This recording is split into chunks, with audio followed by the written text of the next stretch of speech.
There you go. So here we are doing an exercise. My mom is working on. Go back out again. Release your shoulder again.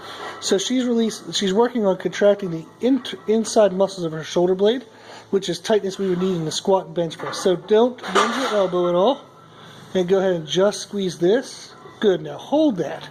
Now she's going to flex her lat by driving her elbow back. She's going to hold that. Now she's going to release the lat tension without releasing this.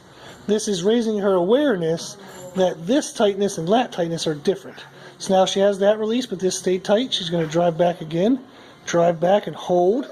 Now she's going to release the lat tightness to get a full extension of the arm without releasing this. She lost a little bit. Retighten that. There you go. Now that she has a full extension, we're going to release this. So that would be one set of two. She's going to do 2 more sets of 2. So what this does, in our squat and our bench, especially in our bench press, when she's extending her arms to push to the top of the motion, she's losing tightness here, which is losing her stability and her strength, and making her over-contract through her front shoulder and not getting enough chest involvement and development. So what we're doing this drill for is for her to raise the awareness that when she squeezes this, when she normally tries to find tightness in her bench press, she'll over-contract her tricep and her lat. And then all of a sudden she finds it restrictive to try to press because those muscles that should be involved in the pressing are kind of busy with the upper back tightness. So we're raising her awareness that these muscles are supposed to be the upper back tightness, not her lat and her tricep. So this is a drill we're using. You can do this against bands if you don't have a cable machine like this. And the idea of this is she has to get the contraction and hold the contraction.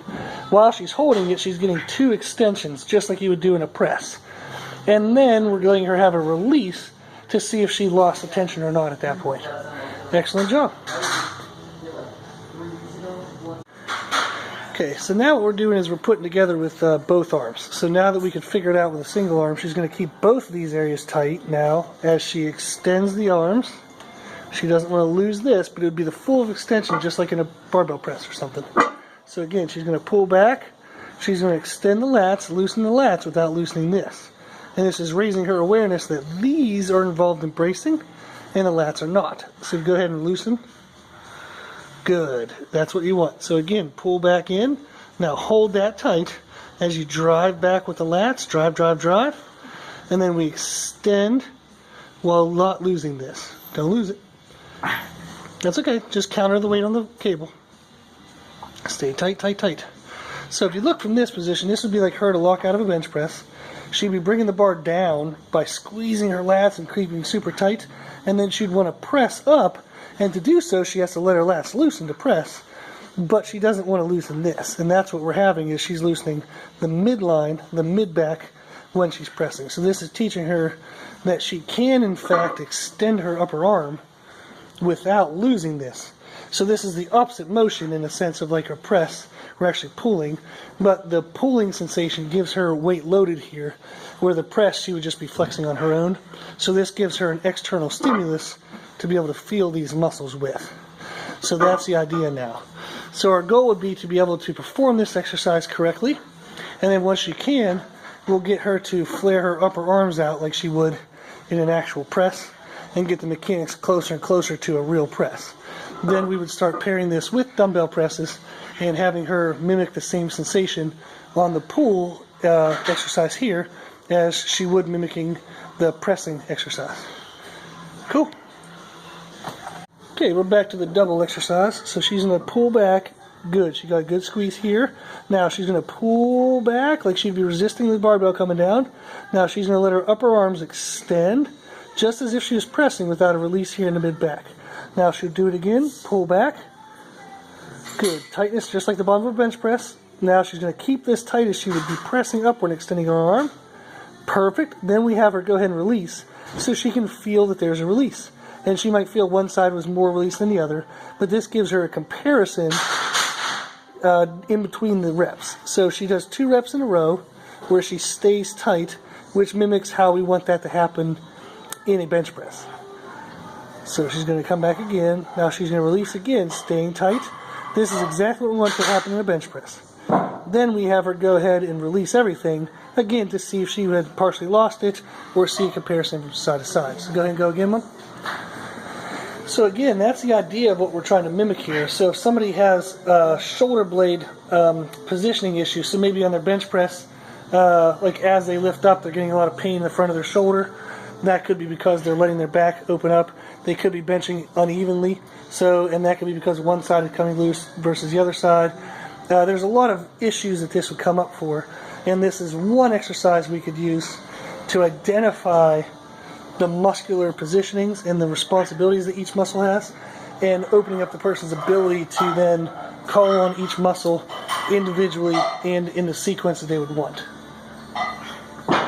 Okay, so next we're going to put this with some dumbbell presses and see if we can get it right. Cool.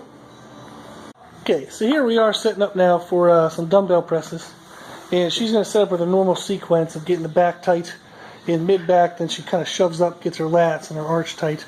And now our goal is for her to press and extend the upper arm without losing her shoulder blade tightness between her back. This is just like with the cable. She would have pulled it towards her. She would have kept her back pinched as she extended her arms. So we're doing the exact same concept, but now we're pushing something away from us rather than pulling it. This means that our back tightness has to become voluntary, which would be the exact way it is in a bench press. So it's like now that we take away the sensation of the pulling stimulus of the cables, can we choose to have that tightness on our own, even on a pushing exercise? This gives her good shoulder stability and bracing, and this makes sure that we're using our triceps and our chest and not over-involving the front of the shoulder, which can cause shoulder pain, and it actually lessens your pressing strength. So this is going to make her stronger and safer. Excellent job, Mom. Cool. Okay, so in this video we're doing the dumbbell presses again, and what we found, and this would be true of pretty much anybody with the same situation, is if you're used to losing your shoulder blades as you press, that means as you get to the top, you'd be used to flexing and holding through your chest and front delt. You're not going to be used to holding through your tricep as much. So you would press to there, then usually your shoulder would lift and you'd hold everything on the inside here, and that's why you have inside shoulder pain and bicep pain. So what we're talking with my mom about now is as she presses towards the top, she has to learn to flex her tricep really hard. And that's going to allow her to lock her arm out. So flex your tricep, flex, flex, flex. Good. That's going to allow her to actually lock her arm out. She's used to a extension / lockout through the chest and front delt area, and we have to teach her now it's just her chest and her tricep. They're going to work together. The chest is going to pull the upper arm bone in. The tricep is going to lock that elbow out. So you're going to do those synergistically, same time, and equal to a nice strong lockout. So once you have those shoulder blades pinned together, you're going to have to retrain your body on what muscles are doing your lockout. Okay, excellent job.